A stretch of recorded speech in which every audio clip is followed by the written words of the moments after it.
Today is December 23rd, 2009. Welcome to my kitchen. I'm going to teach you how to make homemade cornbread, just like my mother and her mother both made it. I kind of made my own recipe because they never really wrote it down, so I just had to pay attention to what they were doing and figure it out. So I hope this will help you. The first thing we're going to do is preheat the oven to 425. And so now my oven will be heating up. And then I have these 2 iron skillets, and I've been cooking in iron skillets ever since I've been married, so these are almost 30 years old. So, and what you do is you want a tablespoon of oil in the bottom of each one, and I just eyeball it. And then we're going to put these into the oven while the oven's preheating, so that the pans can preheat and the oil can preheat. That way you get a really good crust on your cornbread. And my family likes crusty cornbread. So, okay, the first thing, I have a bowl, and it's got nothing in it right now, but I'm fixing to add 1 cup of self-rising flour. Now, it doesn't matter what brand you use, but just make sure it is self-rising flour. It already has the baking powder, salt, and all the leavening in it that you need. And then right here, I am scooping up some self-rising cornmeal. You can use any brand you like, but I like one that is finely ground. There are some that are very coarse ground, but I like the ones that are fine ground. So I scoop it into there and then level off my cup. Give it a little tap in case there's an air pocket, and then dump it in. And then you're going to stir the flour and the cornmeal together. No special technique, just stir it together. You can use a whisk, you can use whatever. I like to use as few utensils as possible, so I just do it just like this.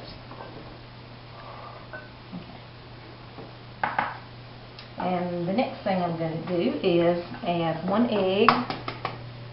And I always break it into a container just in case you get a speck of shell, or if it were to be a bad egg. I don't think nowadays you really have any bad eggs, but dump it right there in the center, and I kind of poke it to break the yolk.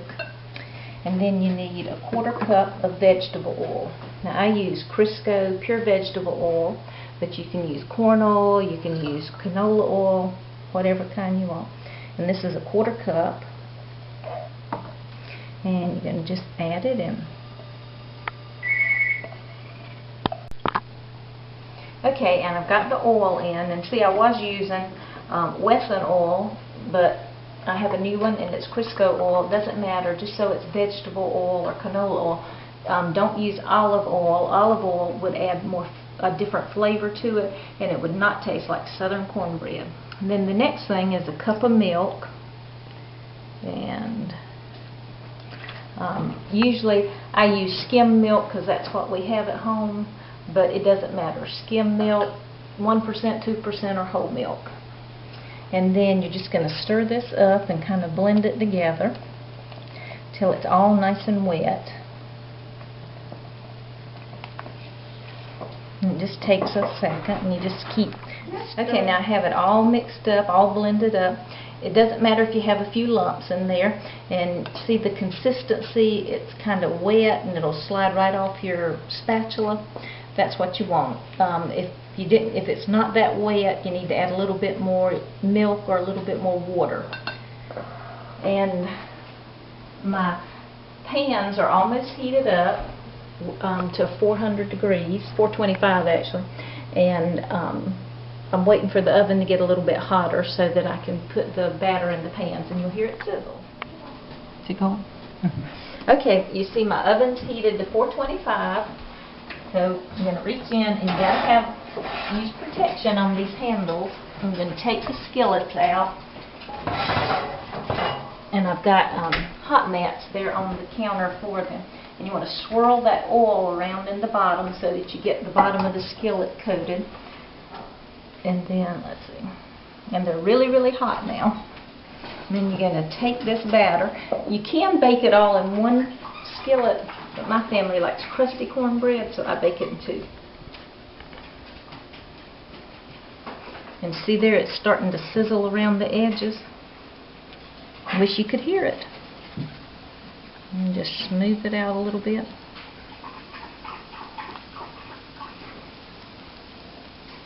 And here's the second one.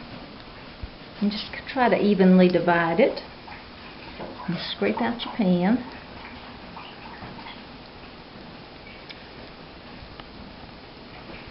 Put a little bit more in this one.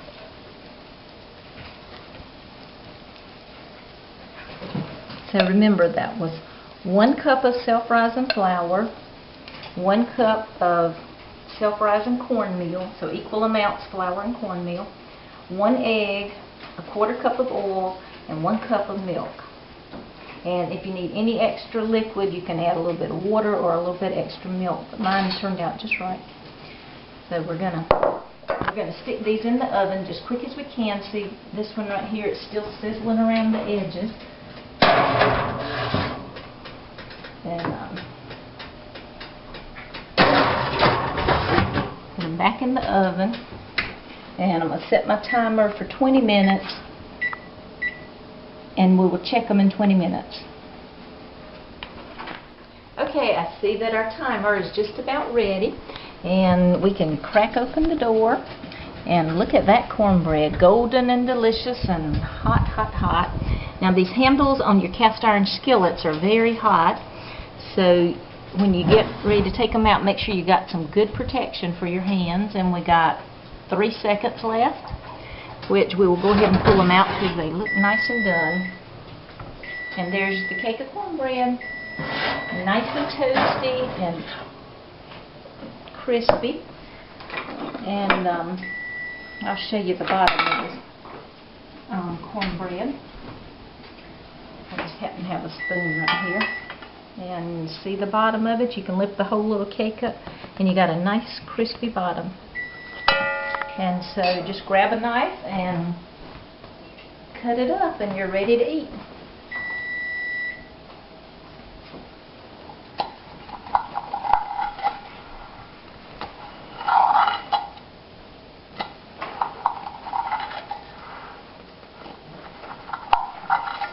There.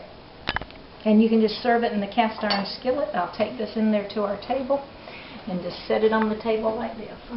And here it is on the table, and my family is just about to come in and eat. We're having a barbecue salad tonight with some extra barbecue cornbread and some good hot and some nice butter to put on our cornbread to just melt into it. And hope yours will turn out that good too.